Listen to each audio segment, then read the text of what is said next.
लक्ष्मीच्या पावलांनी मालिकेच्या आजच्या भागामध्ये आबांनी सर्वांना हॉलमध्ये दिवाळीचा फराळ बनवण्यासाठी बोलवलेलं असतं.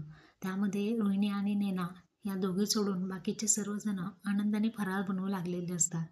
अद्वैत आणि कला हे दोघं सुद्धा लाडू वळत असतात. तर या दोघांची मजामस्ती सुद्धा चाललेली असते. अद्वैत सुद्धा प्रत्येक कामामध्ये हिरिरीने भाग घेत असतो आणि कलाला साथ देत असतो. रजनी, सरोज या सुद्धा खूप आनंदी असतात. सर्वांना लाडू वळता येतात, परंतु अद्वैतला गोल असं छान लाडू वळता येत नाही. त्यामुळे कला खूप हसत असते आणि त्याला चिडवत असते आणि जवळ येऊन त्याला म्हणते, बाय द वे चांदेकर, चिडल्यानंतर तुझे गाल आणखीनच खूप लाल होतात आणि तू मस्त दिसतो, असं म्हणून त्याला चिडवत असते. तसा अद्वैत म्हणतो, लाडू मला बनवायला येत नाही म्हणजे काय? त्यावरती वाटीचं तूप, वाटीमध्ये असणारं तूप भरपूर प्रमाणात तो होतो, तरीसुद्धा त्याला लाडू वळता येत नाही. आता कला छान पद्धतीने त्याच्याकडे पाहून हसत असते.